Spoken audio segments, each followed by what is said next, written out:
سورۃ الضحیٰ کا اس کا جو شان نزول ہے وہ یہ ہے کہ کچھ دنوں کے لیے، ایک تو بالکل شروع میں جو رک گئی تھی فترت وحی، اس کے علاوہ پھر ایک موقع آیا ہے کہ کچھ عرصے کے لیے بہت دن گزر گئے حضرت جبرائیل نہیں آئے، اور آپ کے اوپر ایک شدید قسم کی جو ہے وہ پریشانی طاری ہو گئی۔ کچھ لوگوں نے بھی طعنہ دینا شروع کر دیا، کچھ عرصے سے محمد تم نے کوئی نئی وحی نہیں سنائی، کیا ہوا تمہارا شیطان کیا چلا گیا بس اب؟ کوئی ایسا بھی بتایا گیا کہ ایک دفعہ کئی راتوں تک آپ رات کو اٹھے نہیں، تو کہا وہ تمہارا شیطان تمہیں چھوڑ گیا ہے۔ کوئی ساتھ کے رہنے والی عورت جو تھی کہ رات میں نے سنی نہیں تمہاری کوئی پڑھنے کی جو تم پڑھا کرتے تھے، شاید شیطان تمہیں چھوڑ گیا ہے۔ خود آپ کو جس قدر ایک اشتیاق رہتا تھا کہ وہی آئے اور آپ کی وہ روح کو جو ہے مزید اور غذا اور تر و تازگی جو ہے وہ مسلسل ملتی رہے، اس کی وجہ سے یہاں تک آتا ہے کہ حضور فرماتے ہیں کہ اس درجے میں رنج اور غم میں تھا کہ میں سوچتا بربنائے طب بشری، اس درجے حضور کے اوپر جو ہے یہ شاخ گزر رہا تھا کہ وہی کیسے بند ہو گئی۔ اور اس میں یہ بھی تھا کہ اللہ ناراض تو نہیں ہو گیا، کیا مجھ سے کوئی خطا تو ایسی نہیں ہو گئی، یہ سبب کیا ہوا ہے؟ یہ ہے وہ کیفیت کہ جس کے اندر یہ آیتیں نازل ہو رہی ہیں۔ اور اب آپ اس کو سمجھ لیجئے کہ اس کا نفسیاتی اور انسان کی باطنی کیفیات کے ساتھ کیا تعلق ہے۔ انسان پر دو طرح کی کیفیات طاری ہوتی رہتی ہیں، جیسے میں نے پہلے ایک دفعہ آپ کو بتایا صدیق اور شہید کے درمیان جو فرق ہے بنیادی، کہ کچھ بنیادی طور پر لوگ ایکسٹروورٹس ہوتے ہیں، کچھ بنیادی طور پر انٹروورٹس ہوتے ہیں۔ ایکسٹروورٹس کھیل کود بھاگ دوڑ، لوگوں سے ملنا جلنا، گفتگو ہے، اسے دھکا دے دیا، اس سے مذاق کر لیا، اسی میں وہ خوش رہتے، بڑے مگن رہتے، تنہائی انہیں کاٹ کھانے کو دوڑتی ہے۔ اور ایک انٹروورٹس ہوتے ہیں کہ وہ مجلس وغیرہ کو نہیں ہوتا، اپنے تنہائی میں کہیں بیٹھے ہیں، غور و فکر کر رہے ہیں، سوچ بچار کر رہے ہیں، انہیں وہ مجلس سے زیادہ اپنا گوشہ تنہائی جو ہے وہ زیادہ عزیز ہوتا ہے۔ تو یہ دو مزاج اللہ نے بنائے ہیں۔ اسی طرح ہر انسان کے اوپر آلٹرنیٹلی کچھ کیفیات آتی ہیں جس کو ہم کہتے ہیں میرا موڈ آف ہے، ایک طرح کا قبض سا ہو جاتا ہے، طبیعت میں بندش سی ہوتی ہے،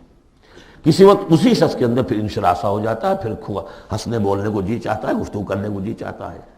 تو یہ کیفیت جب انسان کی روحانی زندگی سے متعلق ہو جائے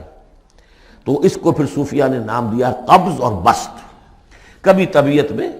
انشراح ہے، انبساط ہے، طبیعت جو ہے وہ آبادہ ہے، ہر چیز میں روشنی کا پہلو آدمی دیکھ رہا ہے،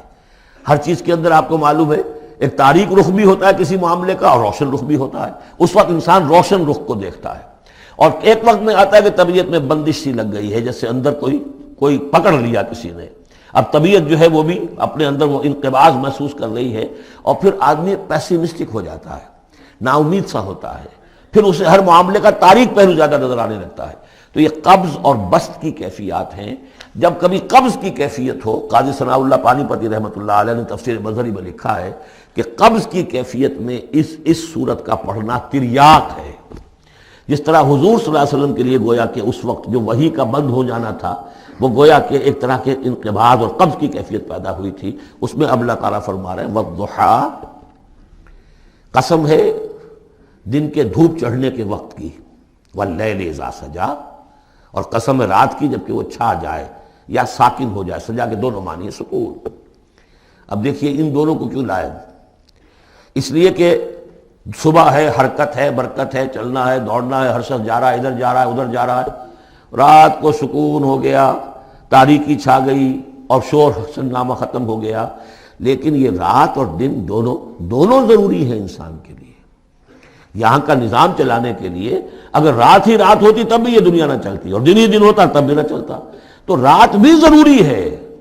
اسی طریقے سے نفس انسانی کے لیے کبھی کبھی قبض کا وقفہ بھی ضروری ہے۔ آپ اسے یہ نہ سمجھیں کہ اللہ تعالیٰ ناراض ہو گیا، یہ بھی ہماری تربیت کا ایک یوں سمجھیے کہ ایک جز ہے۔ ما ودعک ربک وما قلی، آپ کے رب نے آپ کو رخصت نہیں کیا ہے، نہ ہی وہ آپ سے ناراض ہوا ہے۔ وللآخرۃ خیر لک من الاولی، اور اس کے بعد جو وقت آئے گا اس قبض کے بعد وہ پہلی سے بھی بہتر ہوگا۔ اور میں حیران ہوتا ہوں کہ کیسے غالب نے وہ بات کہی ہے کہ جو بالکل ترجمانی ہے اس کی، رکتی ہے میری طبع تو ہوتی ہے رواں اور،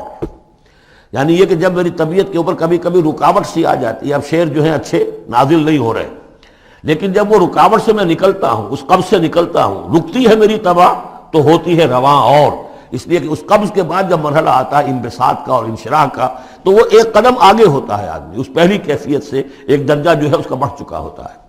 وَلَلْآخِرَةُ خَيْرٌ لَكَ مِنَ الْأُولَىٰ، یقیناً پچھلی ہر گھڑی، ہر ساعت اور ہر قبض کے بعد آنے والا انبساط آپ کے لیے پہلے سے اونچا درجہ لے کر آئے گا۔ وَلَسَوْفَ يُعْطِيكَ رَبُّكَ فَتَرْضَىٰ، ان قریب آپ کا رب آپ کو اتنا کچھ دے گا، اتنا کچھ دے گا، آپ کی محنتوں کے وہ نتائج سامنے آئیں گے کہ آپ راضی ہو جائیں گے۔ اب دیکھیے پچھلی صورت ختم ہوئی تھی وَلَسَوْفَ يَرْضَىٰ، یہاں ہے وَلَسَوْفَ يُعْطِيكَ رَبُّكَ فَتَرْضَىٰ، صرف ضمیر کا فرق ہے، کیونکہ صدیق پر وحی نہیں آتی براہ راست خطاب نہیں کیا جا سکتا، وہاں وہ صیغہ جو ہے وہ غائب کا ہے وَلَسَوْفَ يَرْضَىٰ، اور چونکہ نبی وہ ہے جس پر وحی آ رہی ہے، براہ راست مخاطب ہے، تو وَلَسَوْفَ يُعْطِيكَ رَبُّكَ فَتَرْضَىٰ،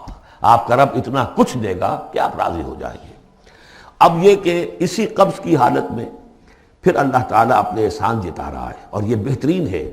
کبھی طبیعت پر ڈپریشن ہو اس طرح کی اور قبض کی کیفیت ہو تو آدمی یاد کرے کس کس مرحلے پر اللہ نے میری دستگیری فرمائی، کن کن مراحل پر اللہ تعالیٰ نے مجھے مشکلات سے نکالا، اس سے وہ حوصلہ بڑھتا ہے۔ اور اس کو بھی سمجھیے کہ اسی انداز میں علم یجد کا یتیماً فآویٰ، یہ سیرت النبی کے بڑے اہم حصے ہیں جو اس میں آ گئے ہیں۔ آپ کی پیدائش یتیمی میں، پوسٹیومس چائلڈ، باپ تو پہلے ہی فوت ہو چکا ہے، 6 سال کی عمر میں والدہ گئی، 8 سال کی عمر میں دادا گئے، اور وہ یعنی جو آپ نے دیکھا ہے ابتدائی زمانہ زندگی کا تو وہ یتیمی کا۔ علم یجد کا یتیماً فآویٰ، کیا اس نے اے محمد آپ کو نہ پایا کہ آپ یتیم تھے، پھر پناہ دی، آپ کے لیے بندوبست کیا، دادا کے دل میں جو شفقت ڈالی، پھر آپ کے تایا زبیر کے دل میں جو شفقت ڈالی۔ عبد المطلب کے بعد فوراً ابو طالب کا نام آتا ہے، حالانکہ یہ غلط ہے تاریخی اعتبار سے۔ عبد المطلب کے بعد کافی عرصے تک زبیر جو آپ کے تایا تھے وہ سرپرست تھے، پھر ان کے انتقال کے بعد ابو طالب کا معاملہ آیا، لیکن ان کو بیچ میں سے غائب کر دیا گیا ہے۔ بہرحال اللہ تعالیٰ جو بھی کسی کے دل میں ڈالتا ہے، آخر ابو طالب کے دل میں محبت ڈالی تو کس نے ڈالی؟ وہ ہم پڑھ چکے ہیں سورہ طٰہٰ میں، وَأَلْقَيْتُ عَلَيْكَ مَحَبَّةً مِّنِّي، حضرت موسیٰ علیہ السلام کی موہنی صورت کے اوپر اللہ تعالیٰ فرماتے ہیں ہم نے اپنی محبت کا پرتو ڈال دیا کہ تمہیں دیکھنے کے بعد وہ قتل کرنے کے ارادے سے باز رہ گئے، ان کے ہاتھ شل ہو گئے، ایسی موہنی صورت، اسے قتل کر لیں۔ وَأَلْقَيْتُ عَلَيْكَ مَحَبَّةً مِّنِّي وَلِتُصْنَعَ عَلَىٰ عَيْنِي، یہ ہوا ہے۔ تو فرمایا علم یجد کا یتیماً فآویٰ ووجدک ضالاً فہدیٰ، اور پھر جب آپ شعور کی پختگی کو پہنچے اور غور و فکر کا مرحلہ آیا، حقائق میں انسان کو سوچ بچار کا مرحلہ آیا، اور آپ کو دیکھا کہ آپ تلاش حقیقت میں سرگرداں ہیں تو ہدایت دی۔ وہ آگے آ جائے گا، بہت قریب پہنچ گئے ہم، اقرأ بسم ربک الذی خلق، وہ مرحلہ جب آئے گا۔ وَوَجَدَكَ عَائِلًا فَأَغْنَىٰ، اور پایا آپ کو تنگ دست تو غنی کر دیا۔ کس طرح سے راستہ پیدا کیا ہے خدیجہ الکبریٰ رضی اللہ تعالی عنہا نے، جو بھی ان کے آپ کے محاسن دیکھے کتنی گرویدہ ہوئی ہیں۔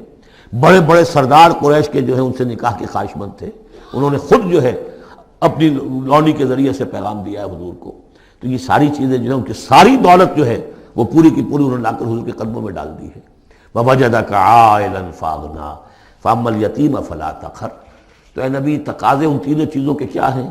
ہم نے آپ کو یتیم پایا، پناہ دی، اب آپ بھی یتیم کے سرپرستی کیجئے، کسی یتیم کو اس کے اوپر کوئی جبر نہ ہو، سختی نہ ہو۔ وَأَمَّا السَّائِلَ فَلَا تَنْهَرْ، اور آپ جب کہ تلاش حقیقت میں سرگرداں تھے تو ہم نے آپ کو ہدایت دی، اسی طریقے سے اب آپ کو بھی کوئی شخص سائل بن کر آپ کے پاس آئے، سوال کرے، اسے جھڑکنا نہیں ہے۔ اسے جو بھی سائل دونوں طرح کے ہوتے، سوال کرنے والا کوئی علمی سوال اور سوال کرنے والا کوئی مالی دولت، مالی مدد کے لیے۔